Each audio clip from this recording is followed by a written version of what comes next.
and I tried to pick it up in college, and they beat me up. I don't even want to talk about it. I have issues. Don't even talk about it. But today we have Mr. Harvey Jones. He requested an interview. He saw an interview I did, and he requested an interview. How crazy can you be? You asking me to ask you questions live? Are you serious? Okay, all right, but that's all right. That's all right. That's all right. I will do the best that I can. Ladies and gentlemen, presenting Mr. Harvey Jones. Take it away, Mr. Jones. As I say before, we are live and direct. I'm thankful for Mr. Norman and for this opportunity now and just being able to be a part of Design Studios family here at Miss Emma's house. Every day that I come in here brings me joy. Every time I come from Petersburg headed here to Richmond, Virginia. And yes, I chose to be in the hot seat today so you can learn a little bit about who is this guy that comes on every Tuesday with Math Talk. So he has a few interview questions and I may add some. He may add some. May even have a conversation today. But I'm Mr. Jones and this is live. Hold on. Y'all see him trying to use his church deacon voice on me? That's okay. We gonna get past that. I ain't messing with that today. I ain't messing with that. I've been knowing this fella for a long time, man. We're good church friends, and we talk all the time, and we're on some of the same committees in church and stuff like that, So I'm gonna get that church voice out of him, but don't worry about it. This the calm interview voice. All right you got to here. do is look at some of his broadcasts, and you will see that this ain't him. Look at his line segment one. Yeah, that's that one you'd be interested in. Oh, okay, yes. Let's get this interview started, man. We can't be chopping it up like this. This is live, man. Hey, look, I ain't getting paid for this, so we got to get this right. Okay, look. Harvey, I ain't calling you Mr. Jones. You can forget that. Man, that's my name. I go by many names. I don't think people understand. I go by many names. So, you can call me whatever you like, sir. So, Harvey, how long have you been teaching math, man? Well, I've been in the teaching field for actually 22 years, believe it or not. And it's been wonderful being able to do that, learning a whole lot of generations of students that have come through, and just being able to see my students come through that I've taught like in my first year of teaching, because everybody has that first year, and so it's just a blessing that the Lord has allowed me to use my God-given talent to teach 22 plus years, sir. Woo. Now, look, I've been watching some of your broadcasts. I've been producing your broadcasts, yes. So I'm watching your broadcasts all the time, and I noticed that you seem to be enjoying yourself quite a bit, man. Has mathematics always been natural for you? Is it something you had to grasp and really learn to love, or is something that just kind of jumped out at you? Well, math chose me, to be honest with you. In school, I struggled a little bit in math. The highest math that I did was Algebra 2 Trig. It was a funny name to that. I ain't do like the calculus and stuff. I wasn't ready for all of that. I don't feel I had the patience for that, because to do a lot of the higher order thinking math, you got to have patience. Keyword is patience. So math chose me when I went to school, because believe it or not, when I went to school at Elizabeth City State University in North Carolina, guess what? My major was elementary education, and my minor was actually history. Little known fact, yes, history. Okay. So I was trying to hide away with that and I thought I was going to be a history teacher. But when I went to elementary, I ended up teaching my first year I taught second grade. So I ended up teaching all of the subjects. And so after my second year, I got the opportunity to become a reading tutor. And after that second year I was a reading tutor, then the principal said, hey, each of the reading tutors at each school, one person has to become a math tutor. And so that's third year of my teaching career, math chose me. So I was like, I think I can do this elementary math here. And so that's how I got into with the mathematics on elementary level. Then, I was able, actually, I'm going to say blessed. I was blessed to go to a class at William and Mary, and that's where I got my math specialist endorsement. So had to take some of those harder classes that dealt with some of the number sense, probability statistics, some of the stuff that I'm teaching on Math Talks is coming from those classes that I got from William and Mary.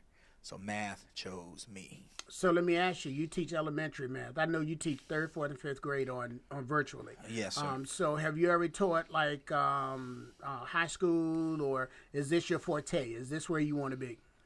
Um, the highest I can teach comfortably is geometry. I have to go back and reread and do a little bit of studying, which that's what teachers do. I can teach algebra 1, a little bit of algebra 2, and of course some geometry, but it's the highest that I can teach. So And those are the things that take over in high school: is geometry, yes, algebra one, algebra two. yes. Okay, okay. And so yeah, I can do those things, and I helped out with that when I was in Dinwiddie. I did a year as a math coach, but it made me real nervous. I didn't like that very much, and I was ready to get back to my elementary roots. So you said math chose you. Yes, sir. So it wasn't something that you started off as a toddler or something like that, stacking the blocks and counting. So what inspired you to go from history to math? Oh wow, that's a good question. I haven't thought about that one. Well, it was just opportunity. I'm a type of person that if I see an opportunity, I go after it, and I just got excited about seeing the students' eyes light up because the song that he's referring to, the line segment song that I do, that was actually inspired by a student. So from being able to do it, whether it's in school, after school, or before school, by seeing these students' eyes light up. Because to be honest with you, I struggled in math in elementary and I struggled in math in middle school. So I understand what it feels like to not really be a supporter of math. So that's one of the things that I vowed that, hey, I want to be a champion for math students everywhere. So that's why I was like, I still got the history. I still love the history because that's what I do for fun sometimes. I do little nerdy history type things. But the math is here because the math can be intertwined into everything that we do. So I really haven't left the Virginia studies or the history. I kind of meshed everything together, sir. Okay, okay. So let me ask you this: what is the highest level of math that you've taken? Are you hiding a Doc Jones in your pocket or something? Or No, I'm not hiding a Doc Jones. The highest degree that I have right now from Virginia State University, I have a master's in elementary education, and I have a master's in education and supervision. So that's the highest. say that again. I'm sorry. I went to two HBCUs, historically black colleges and universities, and I went to Virginia State University, where you attended as well too. Yep. I got two masters from Virginia State. The first master's was in elementary education, and the second one was in administration supervision. So I kind of avoided all of the math classes, the major ones like the calculus and stuff. I dodged that bullet because I'm really not trying to do that. So the highest one is the class for the masters was basically, statistics, baby. So that's basically the highest one. You know about that one, right? If you want that master's, hey, that's that math you have to take. Probability and statistics. So that's the highest, sir. Yeah, I got you to say it again because I wanted you to repeat that you have two master's degrees. Okay, see, I already know this, y'all, but I wanted to make sure that y'all heard it too. He has two master's degrees. He was a champion nerd. You hear what I'm saying? Yes. That is a nerd. That is a nerd. Okay, look. A lot of people are talking about STEM. Now, I know what STEM is, but I want you to explain to our audience what STEM is, how it can benefit them, and where they can go in this area. Is it a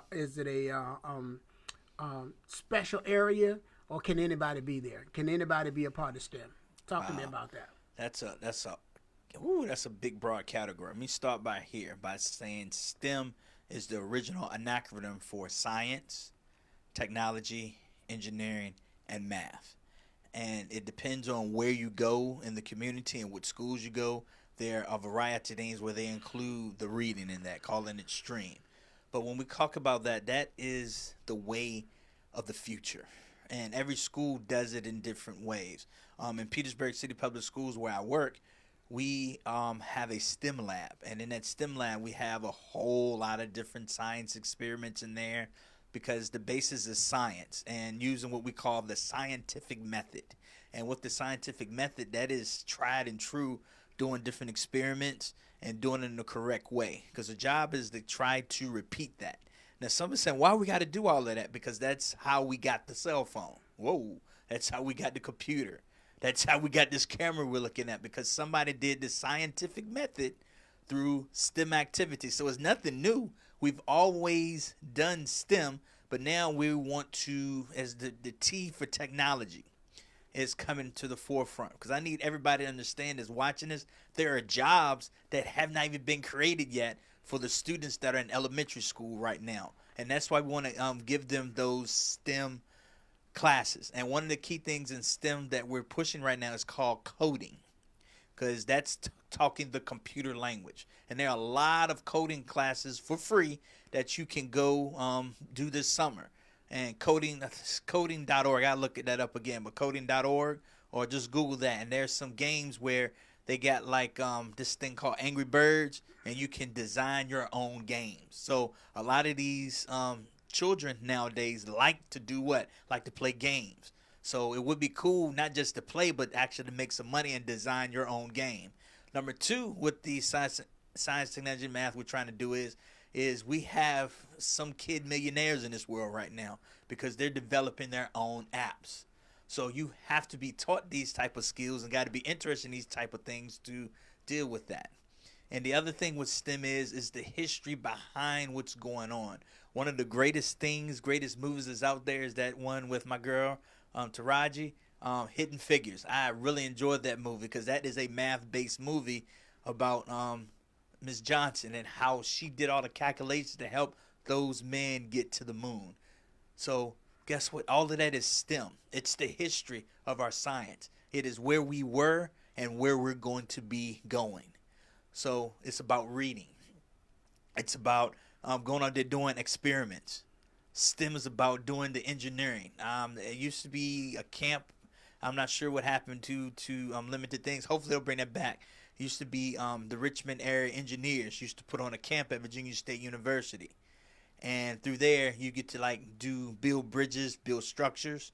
So I was talking to my friend on the phone about that. One of the greatest structures that they were created. Look at the video up. Is how they built the, I call it the Norfolk, the Bridge Bay Tunnel. How 1 minute is just a bridge going across that water, then all of a sudden it goes into a tunnel. That's technology right there they had back in the day. So look up that video right there, how they created the Chesapeake Bay Bridge Tunnel. So I could go on and on with that. I done got excited already, Mr. Norman. But See that? that's I knew you were going to go for it, sir. But that's what STEM is all about. And we want to encourage, especially our African-American students, to get involved with that because there are careers in that, so you don't have to work at a McDonald's, okay? And there's certain skills that you can come out with when you come out of high school that you can, start at an electronic company, go to school for coding, and you can have your own concept, your own game, and you can start out coming out with 3 figures, then 6 figures. Okay. Then 9 figures. Okay. You just never know what you can do coming out of high school. You rocking and rolling, man. You rocking and rolling. Let me ask you this: is STEM a gifted program? Is it for only gifted students, or can anybody be in it? Anybody can be in STEM. As I stated before, is the research. It's a part of the science.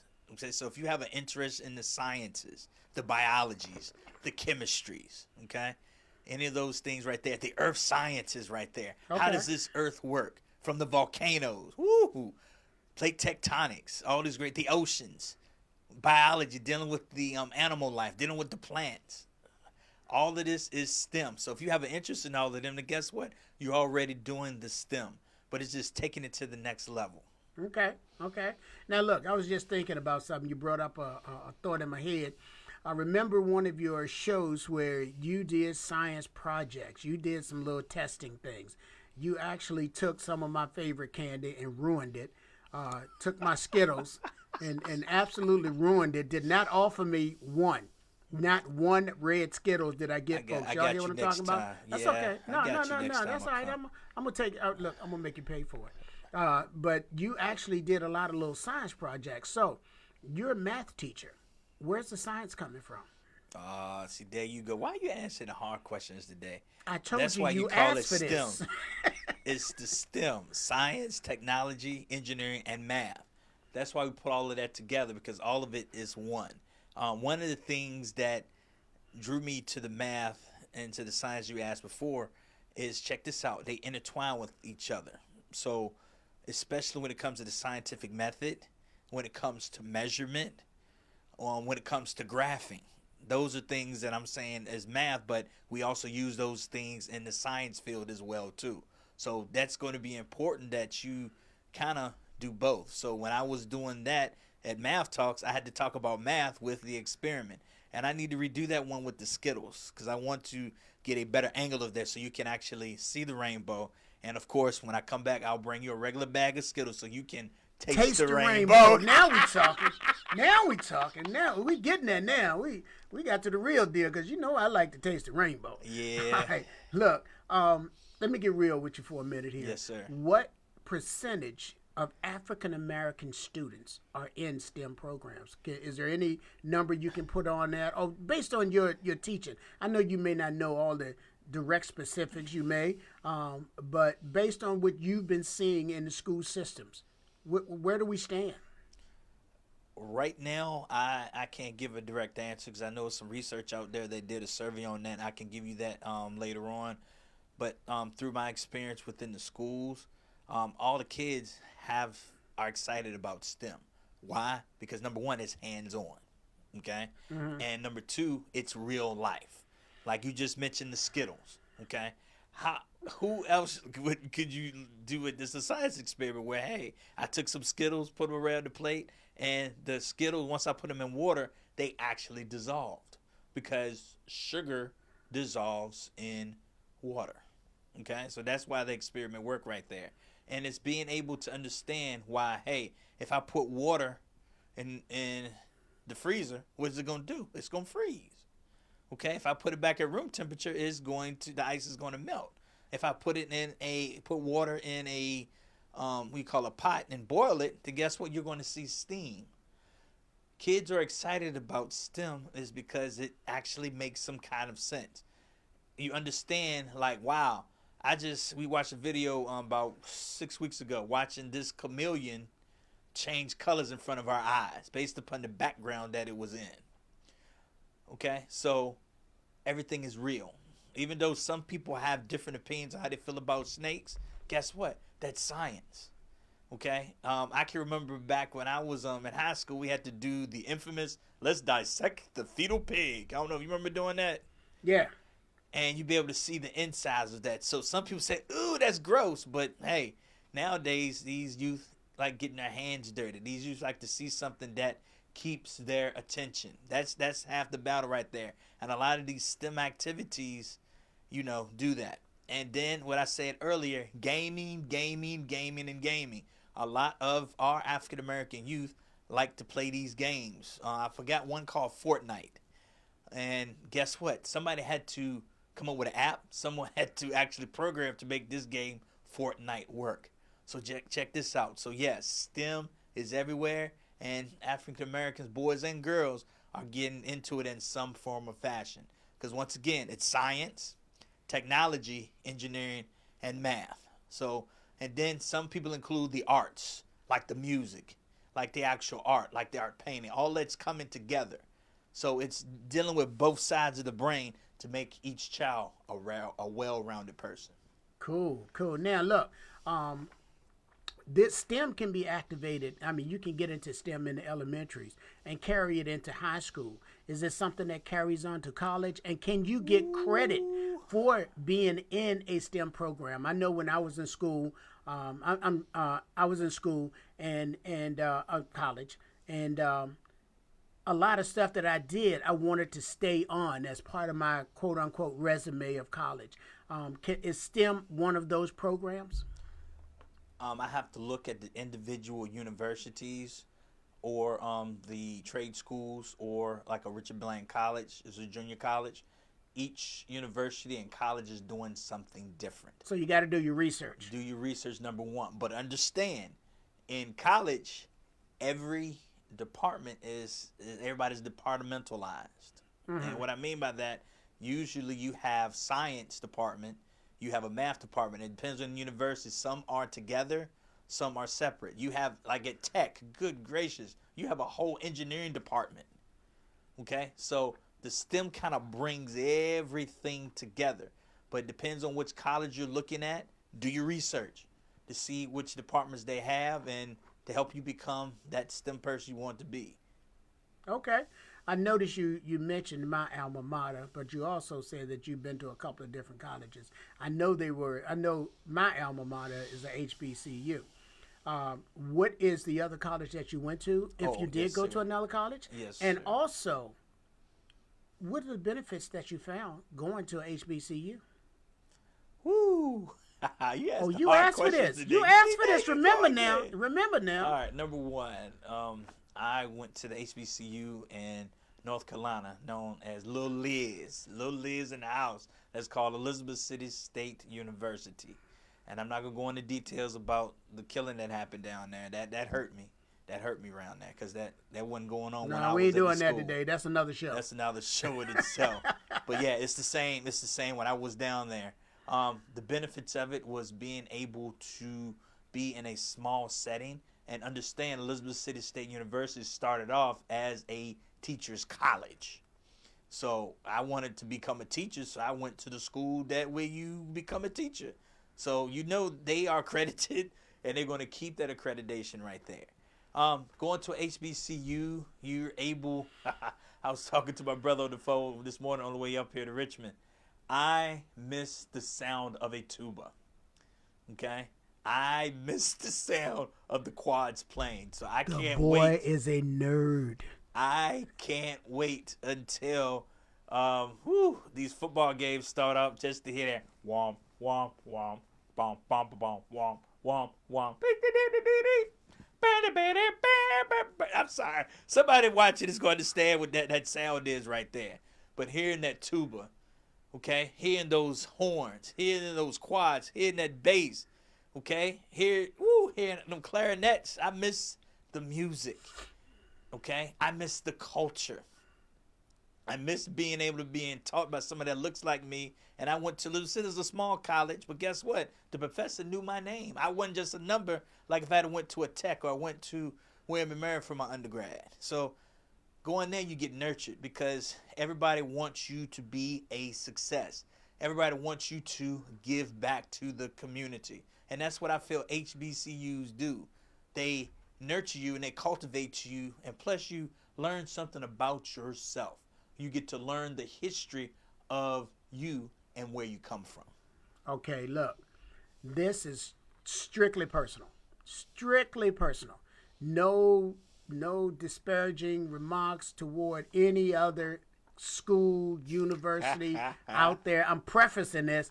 Somebody told me if you have to preface it, don't even say it, but Right. I'm going to say it anyway. Do you feel that an African American student or student of color would benefit more going to an HBCU than to a PWI, a primary white institution? So you asked the hard questions today. It depends on where you came from. Okay, I feel that I had to go to HBCU because I graduated from Denwood County High School, and I wanted to get to know more of my culture. So that's why I went to a HBCU. I was planning on going to Virginia State University, but Virginia State University was literally around the corner. I had to get away from my mama for at least 4 years. He was running, y'all. I was running. He was running. Fast. And so, either way, I wanted to go to William and Mary. I spent 4 summers at William and Mary, and I thought that's where I was going to go, to William and Mary. But I needed to do something just a little bit different. And I'm glad that I did go to the HBCU because I have 5, 6, possibly 7 friends that I still deal with that are real close to me, called B5B. Shout out to my boys. So it's the friendships that you get. It's the people, it's the memories that you share with individuals. And I can't tell you what the experience that you want. I also went to Elizabeth City State University because I thought I was going to play football as well, too. I wanted to go to a small. I'm only 5'9", 5'10" on a good day if I wear those real tall cleats. So that's the other thing, too. So that's how I ended up there instead of going to a tech because I'm not, a lineman there. But I could play D-line at Elizabeth City. But that didn't work out because, y'all, I commend any student athlete. Woo-wee. Because at Elizabeth City, Norman, guess what, sir? It's not, you don't have fun like they do on TV. It's work. It's another job. So if you're a student athlete, remember, continue to do work. Key word is student, then you are a athlete. And like you said, year-round calendar, and I didn't really fit into that. So instead of doing that, I ended up going the other route, and I found this program called AmeriCorps. And through the AmeriCorps program, I was able to get a scholarship to stay at Elizabeth City State University. And, hey, I ended up doing after-school programming. And it also helped me become a better teacher as well, too, gaining that outside experience. So the key word that I keep saying, experience, experience, experience. So I'm not going to say you're going to have a better time at HBCU or you're going to have a better time at a Virginia Tech or William & Mary or a Radford University. The key thing is you understand you have to make the best of it. If you get connected with some friends, hey. If you get connected with some good professors, hey, you make the best out the experience. And guess what? Call home and check on your mama. Always.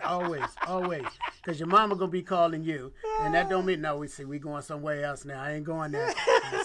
But that's the key to your survival right there. Be dropping off them dirty clothes and act like you don't know what you're doing. But anyway, guys. Oh, you caught that part. Okay. Oh, yeah. Guys, folks, family, we are talking to Harvey Jones of Harvey Jones Math Talk, which is one of the shows that's on Miss Emma's house on YouTube.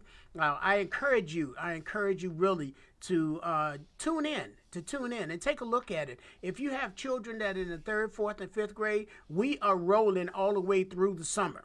We will still have shows during the summer because we don't want your kids to get that brain drain over the summer and then come back and have to relearn everything all over again. So if you follow Harvey Jones on Tuesday nights, we're going to be going every week this summer. He is not giving up on here, and I've already told him this is a television show. We got to have a show. So he's going to be there on Tuesday nights. Once again, I say we're listening to Harvey Jones, and you are on Miss Emma's house. Miss Emma's house is a design studio. If you would like to contact Harvey Jones, if you have something that you would like him to talk about on his show, please feel free to drop us an email at missemmashouse@gmail.com. Once again, on Tuesday nights, if you're on the show, you can feel free to call us on 804-305-8536.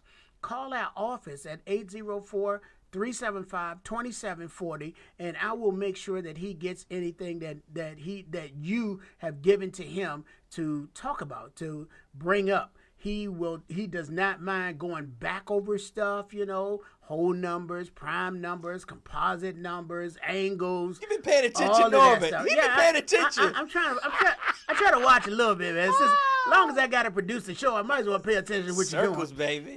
Circles, all of that stuff. We have gone over all of that stuff, and it's been fun. It's been fun. And stuff that I forgot. Guys, I don't want to tell you, man. I went to college after not going to school for 43 years. I left high school in 43 years, so algebra was not so. I think I left because of algebra. But anyway, that's a nice story. We picked that stuff up, man, and we just keep going with it. All right, look, while we are on the schools, while we're on the HBCUs, while we're talking about college, I understand that you are a member of a fraternity. That's the only one. I didn't want to bring this up. I really didn't want to bring this up because I know how sensitive you fraternity guys get. He throwing up gang signs, y'all. He's throwing up gang signs. This is that Hawaiian sign, baby. This is a Hawaiian sign. Go ahead and talk about your fraternity. Go ahead and talk. Here we go. There we go. See I was trying to behave today. See what I mean? There we go. That's okay. But you asked for this. You asked for this interview. You don't know what I'm going to ask. I am a member of Alpha Phi Alpha Fraternity Incorporated. I pledged the Bloody BZ at Elizabeth City State University. Crossed in 1997. And I have some wonderful LBs that I get in contact with every once in a while, man. And like I said, it's just good to have brothers throughout North Carolina, brothers throughout Virginia, and like I said, all over the world because it's a national organization. There are other fraternities out there. I mess around. My pastor's a Kappa. through my group. I tell you, my B5B boys, my boys who came up my freshman year. There's a Kappa, there's a Sigma, okay, and like we didn't have any Omegas, but like I said, we had folks that was on our hallway our freshman year that ended up being Omegas, and it's just amazing how everybody's able to go and have a choice to go into the fraternity that they want to. Some of us that freshman year, whoo, 95 baby, 95. That freshman year was something else because everybody used to say, "Whoa, Mike, 99," because of course 99 would be the year that we graduate. But even before we pledged, we saw these different fraternities and all these different sororities that we called it the Yard back then. There was a program on BT. They put something called the Yard. So man, I got hype, and it's brought back so many memories on a like you said, HBCU. And I think that experience is totally different when you have a community of African Americans at HBCU than a small amount at a Cornell University where Alfalfa started out, or like going back to Radford or going back to William and Mary, because Alfalfa has chapters at all of these different universities, but it's just a little bit different, like I said. And like, the step shows. Man, I can't wait till this COVID thing is over, man. I'm ready for a band. I'm ready for homecoming, y'all. That's what I'm ready for. Mr. Norman, I'm ready for homecoming, seeing the step show, seeing the comedians, seeing the singers. Woo! And I heard the problem is, though, Mr. Norman, I just got a Facebook message saying that Elizabeth City and Virginia State is on the same weekend in October. So I can't split my time. So I got to flip a coin and see which one I'm going to go. But I got to see this step show. And like I said, I was blessed to do 2 step shows. And I said blessed because, folks, I'm not a dancer. I got 2 left feet, I feel like, sometimes. But I did 2 step shows. My brother's doing practices. Keyword was practice, practice, practice. I made it through those 2 shows. So I want to give a shout out to my LB, Terry Edwards, for teaching me. He was our stepmaster at the time. I was like, bro, I can't do this. He says, hey, focus. And that's one of the key things I tell my students, too. That was one of the lessons I learned through stepping. Focus. Focus. Okay. Never been a member of the frat. I started college at the age of 60. So, I was never there. And I was just thinking, my graduating class is a class of 2019. Yes, sir. I'm 67 right now. I wonder if I'll see a reunion. Hey, you never I'm know. believing it. I'm praying for it. Let me ask you this. Yes, sir. You got a question here, and I'm curious as I don't know what. What is the Angle Angels? Oh wow, yes, that's a nonprofit we're getting ready to start back up through the Angle Angels program. That's a program. Say that 3 times fast. Yeah, I'm not. I'm not. It's just the name. But what's going to happen? This is something I had a chance to work with some of the churches in Dinwiddie. But I moved from Dinwiddie to another school division, so everything didn't go as smooth as I wanted it to go. And then this life happened in itself. But with the Angle Angels, what our plan is to put education back into the hands of the churches. What's going to happen is developing some after-school programming by teaching members of the individual churches to help the students in not only just the math, but to help them in the reading as well too. Because I've been preaching on my program, Math Talks, that hey, don't look at it as a math test anymore. Look at it as a reading test with math on it, if that makes sense to individuals. Because what's happening, there's more reading on the math test than there are numbers right now. So the Angle Angels is going to go through each of the, call it a pacing guide. When I say a pacing guide, so say for instance, for the first 9 weeks, you're going to learn about place value and rounding in 4th grade and 3rd grade.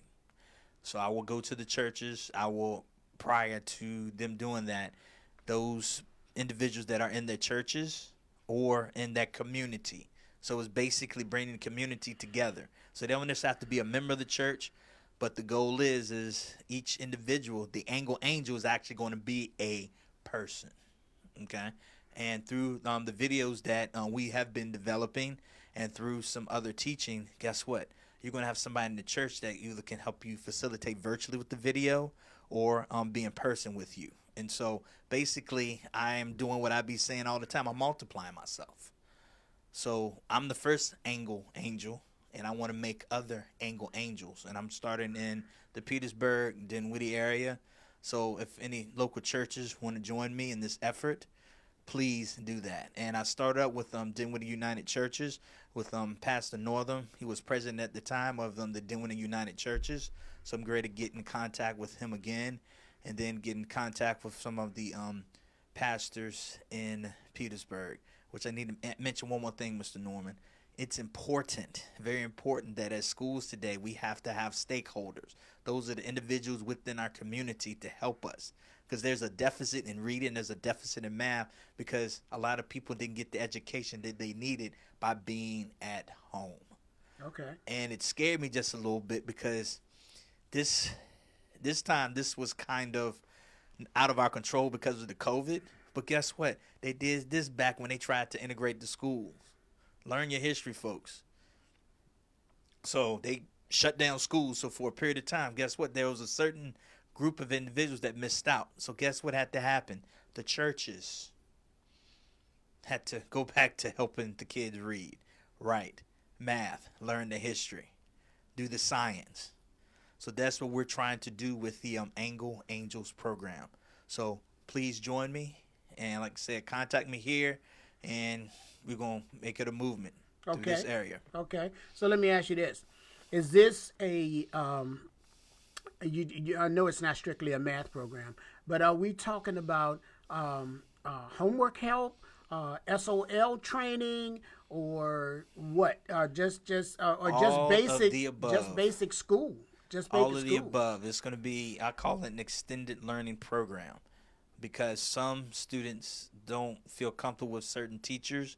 Some kids are still getting used to this virtual and like the virtual. So right now we need to give options to the students. And so we can put it in the churches. So because, everybody got a Bible study. Everybody got church on Sunday. So this could be something they could do prior to church, prior to, Sunday school, or just picking a night during the week. So the key thing is, I just want individuals from the church that want to help. They're just going to have the proper training, because a lot of my parents and a lot of adults in that says, I can't do the math they doing in school, because I'm showing folks how to multiply in a box. What you mean? What are you looked at me, Mr. Norm, saying, what are you doing? That was something different for me right there. But the key thing that you got to understand, the children understand that. All they need is what I said before: practice, practice, practice, and focus. Okay. Now look, let me bring up something personal with me. When I went to college, when I went to school, after such a long time, some things came back to me that were not very pleasant. Test taking. For me personally, I had to learn, or I had to go in and do some research on proper test-taking techniques. Sometimes you can learn a subject and that subject, but when they put the clock on you, it starts a whole different thing in your head. Okay? So is that something that you guys think that you might be interested in doing, is teaching kids how to slow down, how to take a test, how to do what you know first, and then these are the techniques that I learned. How to do what you know first and then come back to your hard questions. Yes. All that kind of stuff. Is that stuff that you guys might be teaching them now? Boy, you getting me in trouble, Mr. Norman. Mr. Norman, no. Okay. For the math, the state switched that thing up. Oh. Okay? Because right now, you can't go back. Once you answer your math question or your math test, you're not able to go back. You can't turn the page back and get the ones you missed. No, on the computer, no. Oh, man. So that's one thing we have to teach our kids. So we have to, number one, tell them, hey, it's okay to take your time. Okay. We also tell them, don't spend too much time on one question, no. Because my granddaddy told me a long time ago, one question can't fail you. Okay. So he just said, don't focus all your time on that one question if you don't know. Because he also said he can guarantee you know more than you do not know. Okay. So focus on what you know. And I also tell I got all these little phrases, man. I'm going to put these on T-shirts too. Hey, the other thing is, do your best and I'll fix the rest. So that's why I just need my students to understand, hey, you may not know everything, and it's okay. Because we came through a society where we have to be perfect. We don't have to be perfect. But guess what? We have to strive to do our best. So, but that's what's going to happen. We're going to take released items and we're going to kick in some rigor. And when I talk about rigor, that is getting them to think a little bit more. So not just giving them surface, but giving them a little bit more. And that's what these teachers are going to do with the Angle Angels program. They're going to help them be able to dissect the test, as you say before, so they'll be more comfortable and more prepared. So when they get to this question here, oh, okay, I know this. Let me take my time. Let me show my work. Let me slash the trash. Okay? Let me read carefully. Let me underline some key words. Let me circle my numbers. By doing some of these key strategies, like you said, and Mr. Norb, you said it best. And it's always going to be what I call those distractors on the test. Okay. And what that means is get rid of those distractors and the ones that don't even make sense at all. And that's for all your subjects.